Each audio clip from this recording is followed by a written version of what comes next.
When the mainstay of an economy is farming, you might expect it to be reassured that it's safe in a changing world, but apparently not. The border between Northern Ireland and the Republic is 15 kilometres down the road, and cross-border trade is crucial. Yet there has been no agriculture minister in Northern Ireland for nearly a year. Brexit is knocking on the door. The farmers have come to look at politicians as like these sheep, leaderless and quite stupid. It is hugely frustrating without that minister in place to make the final decision and to be sitting around that table getting the point across about the importance of Northern Ireland agriculture. It is frustrating. To recap, the former leader of the Irish nationalist Sinn Féin party collapsed the government it shared with the pro-British Unionists a year ago when their problems became too difficult to resolve. Since then, the two sides have refused to compromise. It means in the government buildings in Belfast the lights are on, but nobody's home.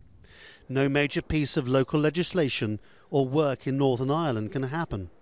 There is no sign of a resolution.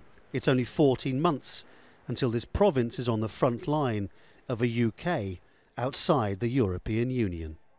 Everything here has gone wrong at once. The people voted to stay in the European Union, but the UK is leaving anyway. The government fell apart and after a year shows no sign of being able to get back together. The UK government has proved incapable of sorting it out, let alone the much greater issue of what's going to happen to the border between Northern and Southern Ireland. And all that volatility, that sense of vacuum, is very dangerous for a province that's not really at peace with itself. Predictably, nationalists who want a united Ireland and hate the idea of borders here are looking to Dublin to help them.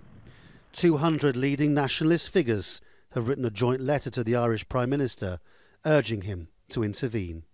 By virtue of the fact that there is a constitutional vacuum, the only considered conclusion from that is that there is a risk to the peace process. Caused by Brexit? Caused by Brexit. But as with everything here, the same argument cuts both ways. Unionists argue that if Ireland is helping the nationalists, then they need London to support them. It is very unnerving for Unionists, and I think that there is an irony in this, a very deep irony, that the DUP were the loudest voice in Northern Ireland calling for Brexit.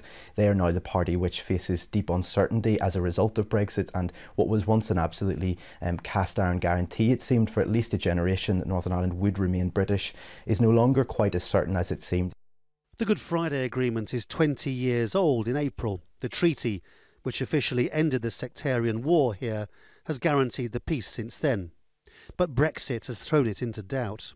London and Dublin, between them, need to cut through the fog. At the moment, nobody has any idea how. Laurence, Al Jazeera, Belfast.